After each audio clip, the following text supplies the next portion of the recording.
नमस्कार साथियों, दृष्टि आईएएस के यूट्यूब चैनल पर आपका स्वागत है। मैं हूं अजय और आज के इन फोकस कार्यक्रम में हम बात करेंगे एक ऐसे प्रश्न की जिसकी सुनवाई अभी सुप्रीम कोर्ट में चल रही है। ईडब्ल्यूएस आरक्षण के अंतर्गत जो 10% कोटा दिया गया था आर्थिक रूप से पिछड़े वर्गों को, उस पर सुप्रीम कोर्ट आज सुनवाई कर रहा है और यह फैसला करेगा कि क्या ये आरक्षण संविधान के मूल ढांचे का उल्लंघन करता है या नहीं करता है। तो इसी की बात करेंगे आज के सेशन में। सबसे पहले चर्चा के बिंदुओं में हम देखेंगे कि समाचार क्या है और हालिया मामला जो है सुप्रीम कोर्ट के सामने वो क्या है और क्यों उसके सामने गया है। फिर देखेंगे जो मुद्दे तय किए गए थे सरकार द्वारा और सुप्रीम कोर्ट द्वारा चर्चा के लिए, जिन पर आज बातचीत चल रही है, वो कौन से हैं, उसके पक्ष विपक्ष में क्या तर्क दिए गए हैं और जिस 103वें संविधान संशोधन अधिनियम को लेकर के पूरा मामला उठा है मूल ढांचे के उल्लंघन का, वो क्या है। इसके अलावा देखेंगे कि ईडब्ल्यूएस का जो दर्जा है वो किस आधार पर दिया जाता है और जो सरकार ने उसके लिए मानदंड तय किए हैं वो कौन से हैं, इसे चुनौती क्यों मिली और सरकार ने इस पर क्या जवाब दिया, उन चीजों को देखेंगे और आखिर में देखेंगे कि क्या वाकई इसको चुनौती देना और इसकी संवैधानिकता पर प्रश्न करना और संविधान के मूल ढांचे को उल्लंघन ये करता है, ऐसा कहना क्या ठीक है या नहीं। समाचार, जैसे मैंने आपको कहा कि सुप्रीम कोर्ट में हाल में अभी इस वक्त जब हम ये रिकॉर्ड कर रहे हैं तो सुनवाई चल रही है और ये फैसला करना है कि क्या जो 10% का ईडब्ल्यूएस कोटा सरकार ने निर्धारित किया पिछड़े वर्गों के लिए वो संविधान की मूल ढांचे का उल्लंघन करता है या नहीं करता है। ये जो बिंदु हैं चर्चा के, उनमें से पहला है कि संविधान का जो 103वां संशोधन अधिनियम था, ये कहा गया है कि वो मूल ढांचे का उल्लंघन करता है। और ये 103वां संविधान संशोधन अधिनियम दरअसल है क्या, ये जो पिछड़े वर्ग हैं आर्थिक तौर पर, जो आर्थिक तौर पर पिछड़े वर्ग हैं उनको सरकारी नौकरियों में और जो संस्थान है उनमें प्रवेश के लिए 10% आरक्षण का प्रावधान करता है। इसके लिए 5 जजों की एक बेंच स्थापित की गई थी जिसको यह फैसला करना है कि क्या वाकई ये संविधान की मूल ढांचे का उल्लंघन करता है या नहीं करता है। तो उसके जो जजेस हैं उसके आप नाम देख सकते हैं। मुख्य न्यायाधीश हमारे जो सीजेआई हैं यूयू ललित जी, उसके अलावा जस्टिस रविंद्र भट्ट, दिनेश माहेश्वरी जी, एसबी पारदीवाला और बेला त्रिवेदी, ये 5 जो न्यायाधीश हैं ये फैसला करेंगे कि क्या वाकई ये अनकॉन्स्टिट्यूशनल है या नहीं है। अगस्त 2020 में जब ये मामला सामने आया था तो इसके लिए एक पीठ बनाई गई थी जिसने अपनी जो बात है वो आगे करने के लिए इन 5 जजेस को दे दी थी। सरकार की तरफ से अटॉर्नी जनरल जो हैं उन्होंने 8 सितंबर को 4 मसौदों पर बातचीत करने के लिए एक ड्राफ्ट सबमिट किया था, जिनमें से 3 को स्वीकार कर लिया गया और वो 3 बातें अभी डिस्कस होने वाली हैं इस सेशन में भी और सुप्रीम कोर्ट में भी कि क्या वो तीनों चीजें किसी भी आधार पर अनकॉन्स्टिट्यूशनल हैं या नहीं है। अब जो आधार दिए हैं कि किस आधार पर ये मूल ढांचे का उल्लंघन करता है, 103वां संविधान संशोधन अधिनियम जो है जिसके आधार पर ईडब्ल्यूएस आरक्षण आया था, वो किस किस आधार पर उल्लंघन करता है संविधान के मूल ढांचे का, उसको एक बार समझ लेते हैं। ये जो अधिनियम है वो राज्य को यानी कि स्टेट को आर्थिक मानदंडों के आधार पर विशेष प्रावधान बनाने का अधिकार देता है, जिसमें आरक्षण भी शामिल है। तो एक तो कहा जा रहा है कि इस प्रकार का कोई भी जो स्टेट को आर्थिक आधार पर ऐसे मानदंड बनाने के लिए अधिकार दे दे, वो उल्लंघन करेगा संविधान की मूल संरचना का। इसके अलावा जो राज्य को निजी और गैर सहायता प्राप्त संस्थान हैं उनके संबंध में विशेष प्रावधान बनाने का अधिकार जो स्टेट को देता है, राज्य को देता है, यानी कि भारत सरकार को देता है, ऐसा अधिनियम असंवैधानिक है। और इसके अलावा SEBC यानी कि सोशली एंड एजुकेशनली बैकवर्ड जो क्लासेस हैं, SC ST OBC, उनको इसके दायरे से बाहर रखना भी असंवैधानिक कहा जा रहा है कि ये अनकॉन्स्टिट्यूशनल है और जो बेसिक स्ट्रक्चर है उसके खिलाफ है। 103वां संविधान संशोधन है क्या, इसकी बात करते हैं। 103वां संविधान संशोधन अधिनियम जब आया तो इसने आर्टिकल 15 और 16 में एक एक क्लॉज एक्स्ट्रा जोड़े। आर्टिकल 15 में 15(6) और 16 में 16(6) को जोड़ा गया, जिससे जो उच्च शिक्षण संस्थान है उसके अंदर SC ST और EWS को, यानी कि अनुसूचित जाति, अनुसूचित जनजाति और आर्थिक रूप से जो पिछड़े समूह हैं, उनको सरकारी नौकरियों में प्रारंभिक भर्ती में, जो शुरुआत में जब इनिशियली भर्ती होते हैं उसमें 10% आरक्षण की घोषणा की गई। शिक्षण संस्थानों में यानी कि एडमिशन में और सरकारी नौकरियों के अंदर 10% आरक्षण दिया गया इन समूहों को।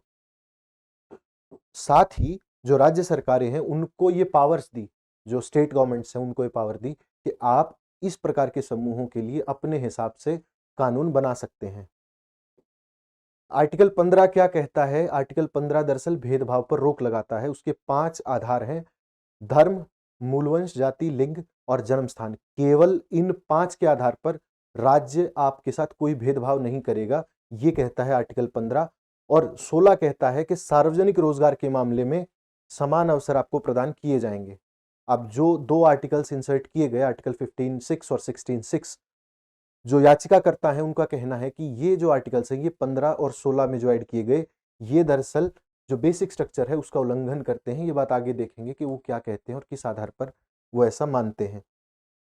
इसके अलावा जो अतिरिक्त खंड जो इसमें ऐड किए गए हैं वो संसद को ईडब्ल्यूएस के लिए विशेष कानून बनाने की भी शक्ति देते हैं। जैसे सरकार SC, ST और OBC के लिए बना सकती है, उसी प्रकार से ईडब्ल्यूएस के लिए भी कानून बना सकती है, सोशली और इकोनॉमिकली बैकवर्ड होने के नाते। इसका इतिहास क्या रहा है? ईडब्ल्यूएस जो है वो यूपीए सरकार में 2005 में कमेटी गठित की गई थी, जिसके अध्यक्ष थे SR सिन्हो। इनकी अध्यक्षता में कमेटी बनी 2005 मार्च में, जब यूपीए की सरकार थी, और इसकी रिपोर्ट आई जुलाई 2010 में, जब यूपीए की ही सरकार थी। तो इन्होंने अपनी सिफारिश में कहा कि जो सरकार सामान्य वर्ग में जो अधिसूचित करती है बीपीएल्स को, उन्हें आर्थिक आय के सभी स्रोतों से मिलाकर उनकी जो आय है उसके आधार पर आरक्षण दिया जा सकता है और उन्हें ईबीसी के रूप में पहचाना जा सकता है। ईबीसी यानी इकोनॉमिकली बैकवर्ड क्लासेस। तो इन्होंने एक सिंपल बात बोली कि आपके जनरल कैटेगरी में जितने भी लोग हैं, उन लोगों में से जो ईबीसी हैं उनको आप आरक्षण दे सकते हैं। सरकार निर्धारित कैसे करेगी कि कोई ईबीसी या ईडब्ल्यूएस है, इकोनॉमिकली वीकर सेक्शन है? उसको निर्धारित करने के लिए डीओपीटी ने 31 जनवरी 2019 को एक अधिसूचना जारी करी, जिसमें उन्होंने ऐसे मानदंड रोजगार में और प्रवेश में, वो चाहे शैक्षिक संस्थानों में हो या सरकारी नौकरियों में प्रवेश हो, उसके लिए कुछ मानदंड स्थापित करे। सबसे पहला मानदंड ये है कि आपको अन्य किसी आरक्षण योजना के तहत नहीं होना चाहिए। अगर आप अन्य किसी भी प्रकार का आरक्षण ले रहे हैं तो आप ईडब्ल्यूएस का आरक्षण नहीं ले पाएंगे, आपके लिए ईडब्ल्यूएस का आरक्षण लागू नहीं होगा, आप उसके पार्ट नहीं हो सकते।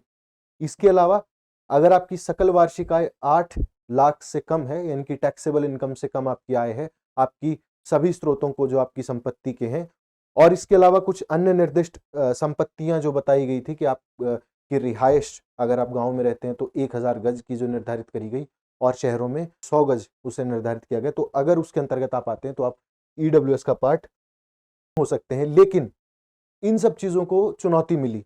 चुनौती कब मिली?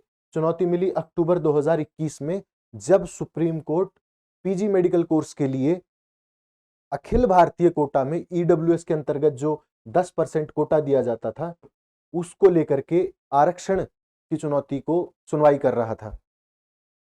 तो इसमें सुप्रीम कोर्ट ने सरकार से पूछा कि आप हमें यह बताइए कि 8 लाख की जो आपने सीमा तय करी है वो किस आधार पर तय करी है, उसका आधार क्या है और उसे क्यों रखा जाना चाहिए।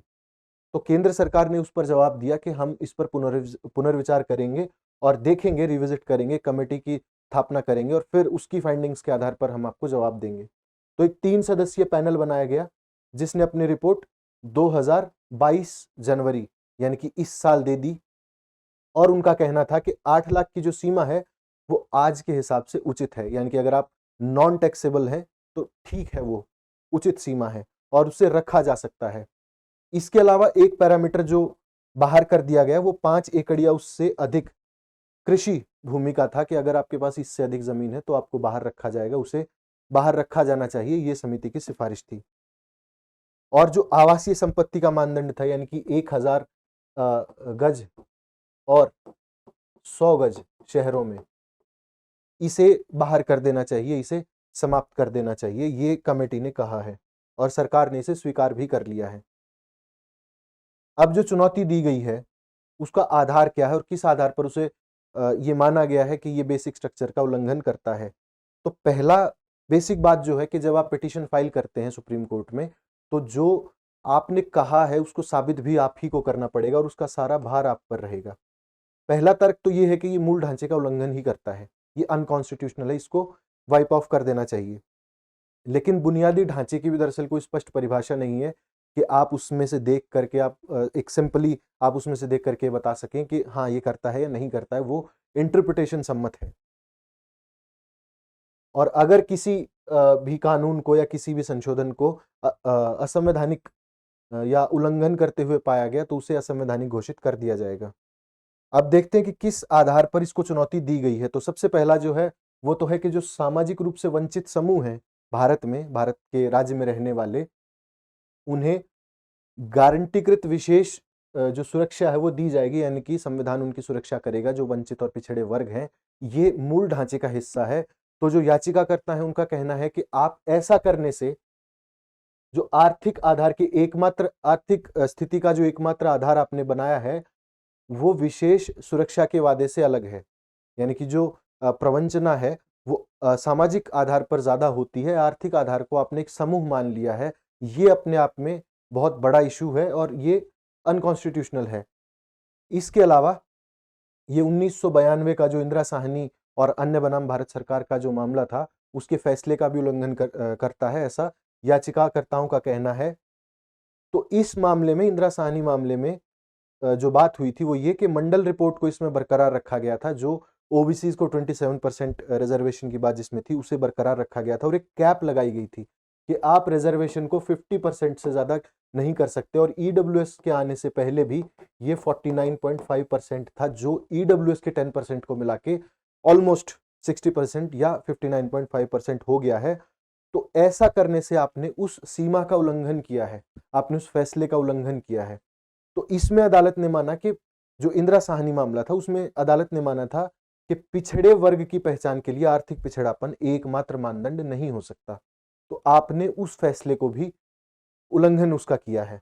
इसके अलावा जो तीसरी चुनौती है वो तीसरी चुनौती जो निजी और गैर सहायता प्राप्त संस्थान है उनकी तरफ से आती है। उनका कहना है कि आर्टिकल 16 के अंतर्गत व्यापार और पेशा करना, हमें स्वतंत्रता है उस चीज की, लेकिन सरकार जब हमारे ऊपर बाउंडेशन लगाती है कि आपको 10% का कोटा एक पर्टिकुलर सेक्शन को देना होगा, तो उससे जो मेरिट के अलावा कोई भी मानदंड दाखिले का हो सकता है उसका हम पालन नहीं कर सकते। यानी कि जो एडमिशन है उसका एकमात्र जो मानदंड है वो मेरिट है, और मेरिट के अलावा अगर आप हम पर कुछ थोपते हैं तो वो बाध्यता हमारे ऊपर होती है। हम अपने पेशे की स्वतंत्रता का जो अधिकार है उसका पूरा दोहन नहीं कर पा रहे हैं। इसमें अब सरकार ने जवाब दिए हैं, जो 3 आधार उन्होंने बताए कि पहला कि आपने जो इंदिरा साहनी मामले का उल्लंघन किया, दूसरा कि आपने कॉन्स्टिट्यूशन की जो बेसिक स्ट्रक्चर है जो पिछड़े वर्गों को सोशली जो आपने एम्पावर करने की बात कही थी उसका उल्लंघन कर रहे हैं, और तीसरा जो सरकारी संस्थान या जो गैर सहायता प्राप्त संस्थान है और जो निजी संस्थान है उसमें मेरिट के अलावा किसी अन्य प्रकार का कोटा देना। इन आधारों पर जो उन्होंने कहा याचिकाकर्ताओं ने कि आपने उल्लंघन किया है, उसका जवाब सरकार ने दिया है। तो जवाब में सरकार का कहना है, सामाजिक न्याय और अधिकारिता मंत्रालय जो है उन्होंने जवाब दिया। उनका कहना है कि डीपीएसपीज में आर्टिकल 46 में ये कहा गया है कि राज्य विशेष देखभाल करेगा ऐसे वर्गों की, खासकर अनुसूचित जातियों, जनजातियों और कमजोर वर्गों की जो शैक्षिक और आर्थिक हितों से पिछड़े हुए हैं।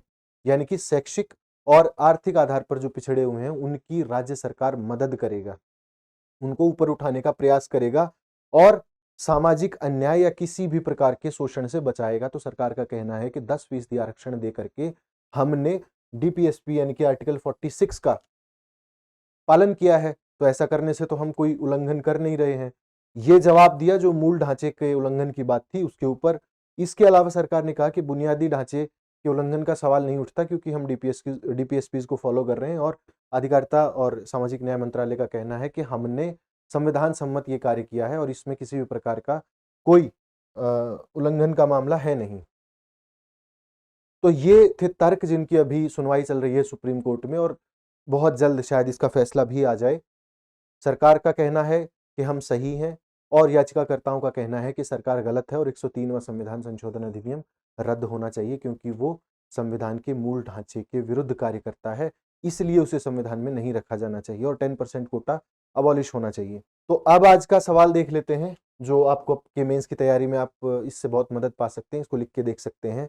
250 शब्दों में आपको लिखना है कि 103वें संविधान संशोधन अधिनियम 2019 के संवैधानिक आधारों पर विचार कीजिए। जैसा हमने आपको कहा कि ये क्यों कॉन्स्टिट्यूशनल है और ये क्यों अनकॉन्स्टिट्यूशनल है, यानी कि याचिकाकर्ताओं ने क्या कहा और सरकार ने क्या कहा, वो दोनों जो पक्ष हैं वही इसकी संवैधानिकता के जो आधार हैं वो तय करते हैं। तो आप इसको लिख के देखिए। मिलते हैं आपसे अगले इन फोकस कार्यक्रम में, तब तक के लिए धन्यवाद।